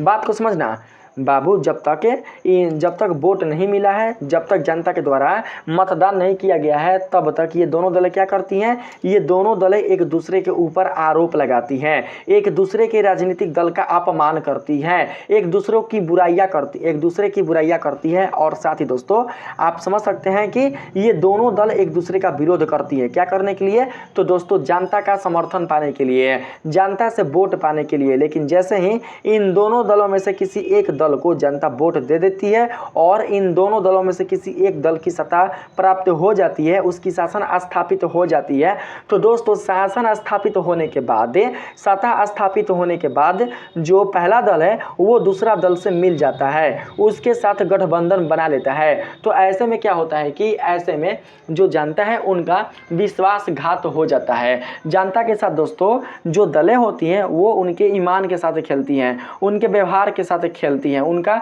मजाक बना देती है। बात है समझ में? क्योंकि ये मिले जुले होते हैं, इनका मिला जुला एक दोस्तों नियम होता है, एक नीति होती है, और ये अपने नीति में सफल हो भी जाते हैं। यही होता है अवसरवादी गठबंधन। चलिए 294 नंबर के सवाल पर आते हैं। इसमें कहा गया है 2004 में किस दो विरोधी दलों ने मिलकर सरकार बनाई थी। बाबू, वोट से पहले दोनों दलें क्या थे? एक दूसरे के विरोधी। वोट से पहले 2004 में दोनों दलें एक दूसरे के विरोधी थे, एक दूसरे के कंपटीशन में थे। ठीक है, प्रतिस्पर्धा था दोनों दलों के बीच। लेकिन जैसे ही वोट समाप्त हुआ, जैसे ही दोस्तों उन दोनों दलों में से किसी एक दल का सरकार बना, तो दोस्तों सरकार बनाने के बाद ये दोनों दलें एक दूसरे के साथ मिलकर गठबंधन बना लेते हैं। तो आपको बताना है उन दोनों दलों का नाम। तो सही आंसर होगा कांग्रेस और वामपंथी। क्या बाबू? कांग्रेस और वामपंथी। वोट देने से पहले, मतदान से पहले दोस्तों, इलेक्शन से पहले कांग्रेस और वामपंथी ये दोनों राजनीतिक दल एक दूसरे के विरोधी थे, एक दूसरे का बाबू वो अपमान कर रहे थे। लेकिन जैसे ही जब इन दोनों में से कांग्रेस का सत्ता स्थापित हुआ, कांग्रेस की सरकार बनी, तो दोस्तों कांग्रेस ने वामपंथी राजनीतिक दल से गठबंधन कर लिया। तो आप समझ सकते हैं कि यहाँ पर जनता के साथ खिलवाड़ किया जा रहा है। इस राजनीतिक दल के द्वारा जो भी हमारे देश की जनता है उनके ईमान के साथ, उनके जो बाबू भावना है, उनके भावनाओं के साथ खेला जा रहा है। ठीक है, तो चलिए अब हम बात करते हैं 295 नंबर में। इसमें कहा गया है अवसरवादी गठबंधन का परिणाम क्या होता है। अवसरवादी गठबंधन का परिणाम क्या होता है? तो सही आंसर होगा अनुशासनहीनता। अवसरवादी गठबंधन का परिणाम होता है अनुशासनहीनता। जब ये दोनों राजनीतिक दल एक दूसरे के साथ मिल जाएंगे गठबंधन बनाकर, तो ये दोनों ही क्या करेंगे? ये दोनों दोस्तों हमारे देश की शासन व्यवस्था पर दोस्तों शासन करेंगे और हमारे देश का दोहन करेंगे, भ्रष्टाचार फैलाएंगे, हमारे देश के कानून का मजाक उड़ाएंगे और अपना मनमानी करेंगे। हमारे देश की जो जनता है उनके हितों के लिए कोई काम नहीं करेंगे, देश की जनता के जो उद्देश्य है उनको वो पूरा नहीं करेंगे। तो ऐसे में हमारा देश काफ़ी पीछे चला चला जाएगा, हमारा देश दोस्तों काफ़ी बर्बादी की तरफ बढ़ता चला जाएगा। तो ये होता है अनुशासनहीनता, क्योंकि ऐसे लोगों में कोई भी अपने देश के संविधान के प्रति, अपने देश के जनता के प्रति, अपने शासन के प्रति कोई भी अनुशासन नहीं होता है। चलिए अब बात करते हैं 296 नंबर में। इसमें कहा गया है राजनीतिक दलों को प्रभावशाली बनाने के लिए सबसे पहले क्या जरूरी है? बाहुबल, आंतरिक लोकतंत्र, जातिवाद या काला धन? तो सही आंसर 296 का हमारा होगा यहाँ पर दोस्तों आंतरिक लोकतंत्र। आंतरिक लोकतंत्र बिल्कुल राइट आंसर होगा। ठीक है, 297 नंबर सवाल है दोस्तों, लोकतंत्र को सफल बनाने के लिए राजनीतिक दलों को क्या करना चाहिए? तो जनता से संवाद और सेवा। लोकतंत्र को सफल बनाने के लिए राजनीतिक दलों को जनता से बातचीत करना चाहिए, उनके जो भी परेशानी है उनके परेशानियों को समझकर उनके परेशानियों को दूर करने का प्रयास करना चाहिए, जनता का समर्थन करना चाहिए, जनता के उद्देश्यों की पूर्ति करना चाहिए। तो करेक्ट आंसर होगा ऑप्शन नंबर बी। अगर राजनीतिक दल के नेता जनता के साथ अपना उदारता दिखाएंगे, अपनी सहानुभूति प्रकट करेंगे, उनके साथ अगर दोस्तों अच्छे से पेश आएंगे तो बाबू जो जनता होगा उनके अंदर भी करुणा आएगी, उनके अंदर भी दया आएगा उनके प्रति, और वो क्या करेंगे दया करके उनमें वोट दे देंगे। ठीक है, तो ये करना जरूरी है। ऑप्शन नंबर बी बिल्कुल 297 का करेक्ट आंसर होगा। अब आइए हम बात करते हैं 298 नंबर में। कहा गया है यदि राजनीतिक दल चुनौतियों का सामना नहीं करेंगे तो क्या होगा? यदि राजनीतिक दल चुनौतियों का सामना नहीं करेंगे तो क्या होगा जी? तो सही आंसर हमारा हो जाएगा लोकतंत्र विफल हो जाएगा। लोकतंत्र क्या होगा? तो विफल हो जाएगा। 298 का सही आंसर होगा हमारा ऑप्शन नंबर बी। बाबू मैंने आप सभी को बताया कि लोकतंत्र की शासन व्यवस्था का आधार स्तंभ कौन है? तो राजनीतिक दल। अगर किसी देश में बिल्कुल भी राजनीतिक दल ना हो, राजनीतिक दल का बिल्कुल भी महत्व ना हो, तो ऐसे में जो देश होगा वो टूट जाएगा, देश की एकता पर बहुत ही गहरा असर पड़ेगा, देश के जो लोग हैं, देश की जो जनता है वो मनमानी करने लग जाएंगी, और साथ ही देश के लोकतांत्रिक शासन व्यवस्था में आने वाला जो सरकार है वो भी मनमानी करने लग जाएगा। इसलिए दोस्तों लोकतांत्रिक शासन व्यवस्था को कायम रखने के लिए, लोकतांत्रिक शासन व्यवस्था को निरंतर गतिशील बनाए रखने के लिए लोकतांत्रिक शासन व्यवस्था में राजनीतिक दल की चुनौतियों का सामना करना बहुत ही जरूरी है। ठीक है, चलिए अब हम आते हैं 299 नंबर के सवाल पर। इसमें कहा गया है राजनीतिक दलों को प्रभावी बनाने के लिए युवाओं की भागीदारी क्यों आवश्यक है? बाबू राजनीतिक दलों को प्रभावी बनाने के लिए युवाओं की भागीदारी इसलिए आवश्यक है क्योंकि यही युवा हमारे कल देश के सरकार बनेंगे, यही युवा आने वाले भविष्य में हमारे देश का नया सरकार बनेंगे, हमारे देश की जो शासन व्यवस्था होगी वो इन्हीं युवाओं के हाथ में आएगी। इसलिए युवाओं की भागीदारी राजनीतिक दलों को प्रभावी बनाने के लिए बहुत ही आवश्यक है। तो सही आंसर यहाँ पर होगा हमारा ऑप्शन नंबर से। युवाएं क्या होते हैं? युवाएं जो होते हैं वो काफ़ी दोस्तों काम करता होते हैं, उनके अंदर ऊर्जा होता है, वो निष्कलंक होते हैं, उनके ऊपर कोई भी अपराध का बिल्कुल भी धप्पा नहीं होता। ठीक है, वो नया नया समाज में अपना कदम रखते हैं, नया नया दोस्तों वो अपना काम स्टार्ट करते हैं। इसलिए युवाओं की भागीदारी बहुत ही आवश्यक है। 300 नंबर सवाल में आते हैं। इसमें कहा गया है राजनीतिक दलों को पारदर्शिता एवं जवाबदेही बढ़ाने के लिए क्या करना चाहिए? आपके ऑप्शन है अपराधियों को मौका देना चाहिए, आंतरिक चुनाव करना चाहिए, पूंजीपतियों पर निर्भर करना चाहिए, पूंजीपतियों पर निर्भरता बढ़ानी चाहिए, या फिर गठबंधन की राजनीति अपनानी चाहिए। तो सही आंसर 300 का हमारा होगा आंतरिक चुनाव करना, आंतरिक चुनाव करना चाहिए। ठीक है, राजनीतिक दलों की समझना मैं बताता हूँ। राजनीतिक दलों को पारदर्शिता एवं जवाबदेही बढ़ाने के लिए क्या करना चाहिए?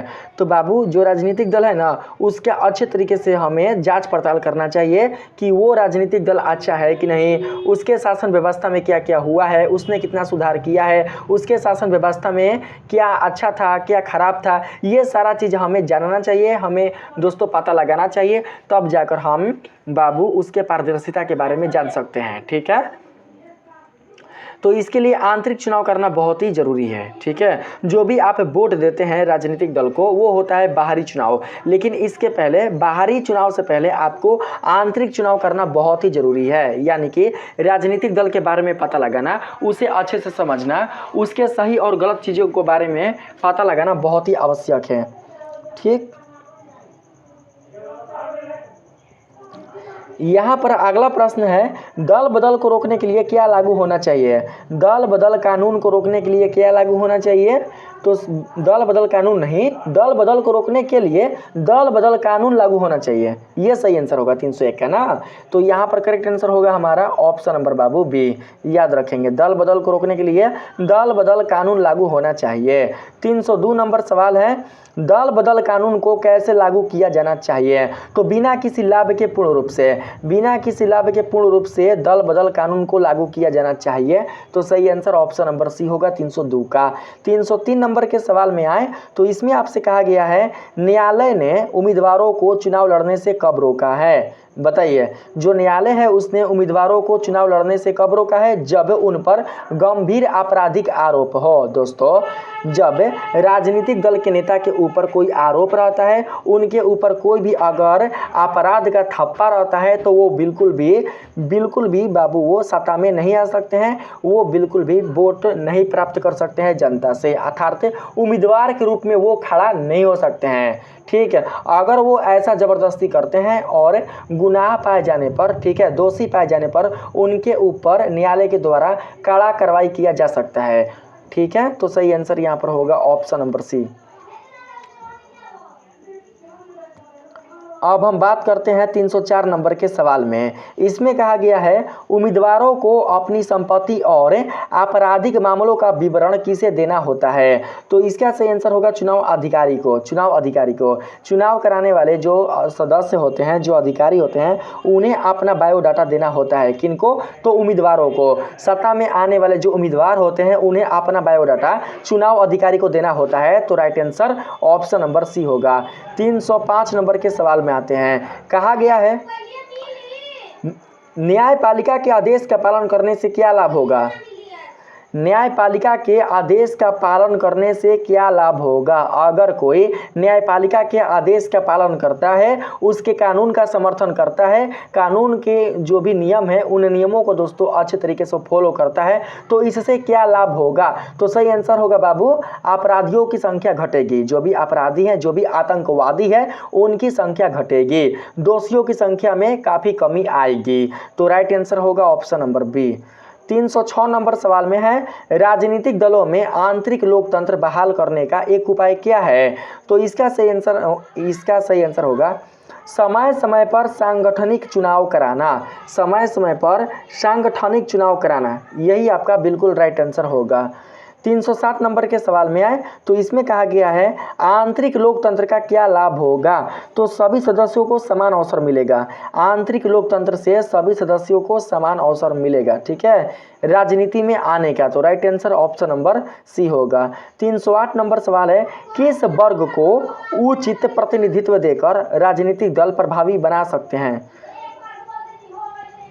इसमें बाबू कहा गया है, किस वर्ग को उचित प्रतिनिधित्व देकर राजनीतिक दल प्रभावी बन सकते हैं? तो सही आंसर यहाँ पर क्या हो जाएगा हमारा 308 का? तो महिला और युवा। साला खत्म बालसन सब घर में। ऑप्शन नंबर सी बिल्कुल राइट आंसर होगा। मेरे घर में सब बाबू खत्म है। माफ़ी चाहते हैं आप लोगों से, आप लोगों को बहुत ही ज़्यादा डिस्टर्ब हो रहा है, ठीक है। क्या करें दोस्तों, मेरा घर ही ऐसा है, कहीं जाने लायक हम बिल्कुल भी नहीं हैं। इतना लड़ाई झगड़ा हम कुछ नहीं बता सकते। थोड़ा सा मैनेज कर लेना बाबू आप लोग, ठीक ना। आप लोग समझना ना, महिला और युवा वर्ग को उचित प्रतिनिधित्व देकर राजनीतिक दल प्रभावी बना सकते हैं, ठीक ना। बन सकते नहीं होगा, बना सकते होगा, गलती हम लिखे हैं, बना सकते हैं। 309 नंबर में आते हैं, कहा गया है, युवाओं की भागीदारी से राजनीतिक दलों में क्या आएगा? तो नई ऊर्जा और दिशा आएगा, ठीक, क्योंकि युवाओं में बहुत ही ज़्यादा दोस्तों ह्यूमैनिटी होती है, उनके अंदर उनके अंदर कुछ करने का ताकत होता है। बात है समझ में, उनके अंदर संघर्ष करने की क्षमता होती है। अगला है, चुनाव का खर्च कम करने के लिए क्या सुझाव दिया गया है? तो सही आंसर हो जाएगा यहाँ पर हमारा, उम्मीदवार खुद ही खर्च उठाए। नहीं, सरकार चुनाव खर्च उठाए, सरकार चुनाव खर्च उठाए। सही आंसर 310 का हमारा होगा ऑप्शन नंबर सी। 311 नंबर के सवाल में कहा गया है चुनाव में किस किस वस्तु को सरकार द्वारा उपलब्ध कराने का सुझाव है। तो सही आंसर होगा कागज, पेट्रोल, कपड़ा, टेलीफोन। इन सभी वस्तु को सरकार के द्वारा उपलब्ध कराने का सुझाव है। तो राइट आंसर होगा ऑप्शन नंबर बी। 312 नंबर सवाल है दोस्तों, राजनीतिक दलों को प्रभावी बनाने में किसकी प्रमुख भूमिका होनी चाहिए। राजनीतिक दलों को प्रभावी बनाने में बाबू यहाँ पर स्वयं राजनीतिक दलों की, स्वयं नहीं केवल विपक्ष की। 312 का राइट आंसर होगा, केवल विपक्ष कहाँ से होगा, यही होगा ना, स्वयं राजनीतिक दलों की, स्वयं राजनीतिक दलों की प्रमुख भूमिका होनी चाहिए। तो सही आंसर होगा ऑप्शन नंबर डी। तभी जाकर उसका जो राजनीतिक दल होगा, तभी जाकर बाबू उसका जो राजनीतिक दल होगा वो काफ़ी प्रभावशाली बन पाएगा। 313 नंबर सवाल है, राजनीतिक दलों को प्रभावी बनाने के उपायों में कौन सा शामिल नहीं है। तो सही आंसर यहाँ पर 313 का हमारा हो जाएगा वंशवाद को बढ़ावा देना। ये बिल्कुल भी शामिल नहीं है, लेकिन अगर हम बात करें चुनावी पारदर्शिता, आंतरिक लोकतंत्र या फिर युवाओं का प्रतिनिधित्व, तो ये तीनों के तीनों शामिल है। 314 नंबर के सवाल में आए तो कहा गया है निम्न में से कौन सा सुझाव महिलाओं को राजनीति में बढ़ावा देता है। तो राइट आंसर होगा यहाँ पर हमारा महिला आरक्षण और प्रतिनिधित्व। यही बाबू सुझाव महिलाओं को राजनीति में बढ़ावा देता है। ठीक है, तो सही आंसर हमारा होगा ऑप्शन नंबर बी 314 का। ठीक है, अब आते हैं 315 नंबर के सवाल पर। देखिए 315 नंबर सवाल में पूछा गया है यदि उपर्युक्त सुझावों को लागू किया जाए तो क्या होगा। ऊपर जो भी सुझाव दिए गए हैं उन सुझावों को यदि लागू किया जाए तो क्या होगा। राजनीतिक दल प्रभावशाली बनेंगे। क्या होगा, राजनीतिक दल प्रभावशाली बनेंगे। तो right answer option number C होगा हमारा। 316 नंबर के सवाल में है बाबू भारत में राजनीतिक दलों के कितने प्रमुख स्वरूप होते हैं। तो भारत में राजनीतिक दलों के दोस्तों टोटल होते हैं 3 प्रमुख स्वरूप है। 316 का सही आंसर हमारा हो जाएगा यहाँ पर ऑप्शन नंबर सी, एक दलीय, द्विदलीय और बहुदलीय। ठीक है, तो सही आंसर ऑप्शन नंबर सी होगा, यानी कि 3। 317 नंबर सवाल है वह राजनीतिक दल जिसका अस्तित्व पूरे देश में होता है क्या कहलाता है। तो राष्ट्रीय दल, जैसे कि भारतीय जनता पार्टी। ठीक है, भारतीय जनता पार्टी एक ऐसा दल है जिसका अस्तित्व, जिसका विस्तार पूरे देश में है। तो 317 का राइट आंसर क्या होगा, तो ऑप्शन नंबर सी। 318 नंबर के सवाल में आए तो कहा गया है जिन दलों की नीतियां किसी राज्य तक सीमित होती है वे क्या कहलाते हैं। तो सही आंसर होगा राज्य स्तरीय दल, जैसे कि बाबू आरजेडी हो गया, और अगर हम बात करें आम जनता पार्टी का, ये सब दोस्तों हो जाएंगे राष्ट्रवाद, ये सब पार्टियां हो जाएंगे, राजनीतिक पार्टियां हो जाएंगी। ठीक ना, ये सभी राजनीतिक पार्टियां हो जाएंगे राज्य तक सीमित वाली पार्टी, राज्य तक सीमित वाली राजनीति दल। तो सही आंसर होगा ऑप्शन नंबर डी 318 का। 319 नंबर सवाल है राजनीतिक दलों की मान्यता किसके द्वारा दी जाती है। तो सही आंसर होगा निर्वाचन आयोग के द्वारा। 319 का बिल्कुल सही आंसर ऑप्शन नंबर डी होगा। 320 नंबर के सवाल में कहा गया है चुनाव चिन्ह का निर्धारण कौन करता है। तो यहाँ पर सही आंसर होगा चुनाव आयोग। चुनाव आयोग ही चुनाव चिन्ह का निर्धारण करता है। तो याद रखेंगे 320 का, सब याद करने वाला है। ठीक है, आइए 321 नंबर के सवाल पर आते हैं। कहा गया है राष्ट्रीय दल बनने के लिए राजनीतिक दल को कितने राज्यों में 6% वैध मत प्राप्त करना अनिवार्य है। राष्ट्रीय दल बनने के लिए राजनीतिक दल को कितने राज्यों में, तो 3 राज्यों में, याद रखेंगे 3 राज्यों में, 3 राज्यों में नहीं दोस्तों, 4 राज्यों में होगा, 4 राज्यों में, 4 राज्यों में 6% वैध मत प्राप्त करना अनिवार्य है। मत यानी कि वोट, यानी कि मतदान। तो सही आंसर होगा 4 राज्यों में। ऑप्शन नंबर यहाँ पर हमारा सी करेक्ट होगा। 322 नंबर के सवाल पर आते हैं। देखिए 322 नंबर के सवाल में पूछा गया है राष्ट्रीय दल बनने के लिए लोकसभा में कम से कम कितनी सीटें जीतना अनिवार्य हैं। 2, 4, 6 या 11। तो यहाँ पर होगा 11 सीटें जीतना अनिवार्य है राष्ट्रीय दल लोकसभा में बनने के लिए। तो सही आंसर हो जाएगा हमारा ऑप्शन नंबर डी। यहाँ पर अब हम बात करते हैं, यहाँ पर दोस्तों अब हम बात करते हैं 323 में। इसमें कहा गया है लोकसभा में राष्ट्रीय दल बनने के लिए जीती गई 11 सीटें कितने राज्यों से होनी चाहिए। तो सही आंसर होगा 3 राज्यों से। 3 राज्यों से होनी चाहिए 11 सीटें। ठीक है, लोकसभा में राष्ट्रीय दल बनने के लिए जीती गई जो 11 सीटें हैं वो होनी चाहिए 3 राज्यों से जीते हुए। तो सही आंसर होगा हमारा यहाँ पर 3 राज्यों से जीते हुए नहीं, 3 राज्यों से होनी चाहिए। अरे ऑप्शन नंबर सी बिल्कुल करेक्ट आंसर होगा 323 का। अगले नंबर के सवाल पर आते हैं 324 नंबर में।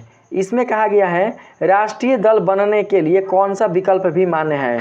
तो सही आंसर 324 का क्या होगा, तो ऑप्शन नंबर डी, लोकसभा में 1 सीटें। राष्ट्रीय दल बनने के लिए लोकसभा में 1 सीटें विकल्प भी मान्य है, लेकिन अधिक से अधिक 11 सीटें याद रखेंगे। यहाँ पर 11 ही सीटें हैं ना, हाँ 11 सीटें हैं। चलिए यहाँ पर 325 नंबर के सवाल पर बढ़ते हैं। देखिए 325 नंबर के सवाल में अगर आए तो इसमें आप लोगों से पूछा गया है दोस्तों, थोड़ा सा हट जाता है, आप लोग देख लीजिए। राज्य स्तरीय दल बनाने के लिए कितने प्रतिशत वैध मत प्राप्त करना होता है। राज्य स्तरीय पूछा गया है, राज्य स्तरीय दल बनने के लिए कितने प्रतिशत वैध यानी कि मान्य मत प्राप्त करना होता है। तो सही आंसर 325 का हमारा होगा यहाँ पर ऑप्शन नंबर डी 6%। तो राइट आंसर आप लोग डी को याद रखेंगे। 326 नंबर के सवाल में है राज्य स्तरीय दल बनाने के लिए विधानसभा की कितने सीटें जितनी आवश्यक है। विधानसभा के लिए सीटें बताना है। तो सही आंसर 326 का यहाँ पर होगा 3% अर्थात 3 सीटें। सही आंसर होगा ऑप्शन नंबर बी 3% यानी कि 3 सीटें। ठीक है 327 नंबर में आते हैं। इसमें कहा गया है राज्य स्तरीय दल की पहचान किस आधार पर होती है। तो राज्य स्तरीय दल की जो पहचान है वो होती है क्षेत्रीय पहचान पर, क्षेत्रीय पहचान पर। तो सही आंसर होगा ऑप्शन नंबर बी। 328 नंबर सवाल है दोस्तों, किसी दल को मान्यता प्राप्त राष्ट्रीय दल बनने के लिए निर्वाचन आयोग की शर्तों में से एक क्या है। तो सही आंसर यहाँ पर 328 का हमारा हो जाएगा दोस्तों 3 राज्यों से 2% सीटें जीतना। 3 राज्यों से 2% सीटें, 2% जो सीटें हैं, सीटें जो सीटें हैं वो जिताना, यही होगा correct answer option number C, यही बाबू सही आंसर होगा। आइए 329 में आते हैं। कहा गया है क्षेत्रीय दलों के कार्यक्रम किस पर केंद्रित होते हैं। तो सही आंसर होगा राज्य या क्षेत्र विशेष पर, राज्य या क्षेत्र विशेष पर ही केंद्रित होते हैं। 329 का सही आंसर ऑप्शन नंबर बाबू बी होगा। 330 नंबर के सवाल पर आए तो इसमें आपसे कहा गया है राष्ट्रीय और राज्य स्तरीय दलों की मान्यता कौन तय करता है। तो इसका सही आंसर 330 का हमारा हो जाएगा दोस्तों चुनाव आयोग, यानी कि ऑप्शन नंबर बी बिल्कुल राइट आंसर होगा। 331 नंबर के सवाल में आए तो भारतीय राष्ट्रीय कांग्रेस की स्थापना किस वर्ष हुई। भारतीय राष्ट्रीय कांग्रेस वाला जो राजनीतिक दल है उसकी स्थापना हमारे भारत देश के आज़ादी के बाद कब हुआ था। तो दोस्तों ये कोई ज़रूरी नहीं है कि भारत देश की आज़ादी के बाद हुआ था, क्योंकि आज़ादी के लिए यहाँ पर कोई भी वर्ष हैवे ना किया है। तो 331 का सही आंसर होगा 1885। हमारे भारत देश की आज़ादी से पहले ही भारतीय राष्ट्रीय कांग्रेस की स्थापना हो चुकी थी 1885 ईस्वी में। ठीक 332 नंबर सवाल में है भारतीय राष्ट्रीय कांग्रेस का मुख्य उद्देश्य क्या है। तो सही आंसर 332 का हमारा होगा समाजवादी राज्य की स्थापना करना, यही इसका मुख्य उद्देश्य है। किसका, तो भारतीय राष्ट्रीय कांग्रेस का, याद रखेंगे ऑप्शन नंबर बी को। 333 नंबर सवाल है कांग्रेस पार्टी को वर्तमान में किस नाम से भी जाना जाता है। तो यहाँ पर से आंसर होगा कांग्रेस ई, कांग्रेस ई के नाम से जाना जाता है। तो 333 का राइट आंसर हमारा ऑप्शन नंबर सी होगा। 334 नंबर सवाल है कांग्रेस पार्टी का शासन 2004 से किस गठबंधन के तहत रहा है। तो यहाँ पर गठबंधन का नाम बताना है। तो गठबंधन का नाम यहाँ पर हो जाएगा यूपीए, बिल्कुल सही आंसर होगा ऑप्शन नंबर बी, याद रखेंगे। इसी के साथ 2004 ना, याद रखेंगे 2004 तक रहा है। किसका बाबू गठबंधन, तो कांग्रेस पार्टी का गठबंधन किसके साथ, तो यूपीए राजनीति पार्टी के साथ। 335 नंबर के सवाल पर आते हैं। यहाँ पर मैंने आप लोगों को अच्छा समझाया है।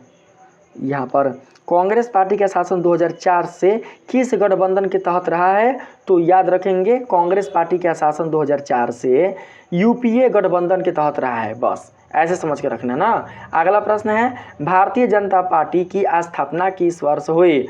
बीजेपी की स्थापना किस वर्ष हुई थी। तो 335 का राइट आंसर हमारा होगा 1980 ईस्वी में भारतीय जनता पार्टी की स्थापना हुई थी। तो ऑप्शन नंबर बी बिल्कुल राइट आंसर होगा। तो दोस्तों देखिए हमारा 80 प्रश्न 320 पर ही समाप्त है। 320 प्रश्न तक ही हमारा जो 80 प्रश्न है वो समाप्त है, लेकिन 15 प्रश्न मैंने आप लोगों को छोड़ दिया है, नहीं बताया, हमसे छूट चुका है, इसलिए मैंने 15 प्रश्न आप लोगों को ज़्यादा बता दिया और आपका इस वीडियो में 80 प्रश्न कंप्लीट हो चुके हैं। जो 15 प्रश्न छूट चुके हैं उसे मैं अगले वीडियो में कवर कर दूंगा। तो चलिए मिलते हैं अगले वीडियो में। अगर आपने वीडियो को लाइक नहीं किया है तो वीडियो को लाइक करिएगा, चैनल को अगर आपने बेल आइकन के साथ सब्सक्राइब नहीं किया है तो ज़रूर से सब्सक्राइब कर लीजिएगा। मिलते हैं हम लोग नेक्स्ट वीडियो में, तब तक के लिए धन्यवाद।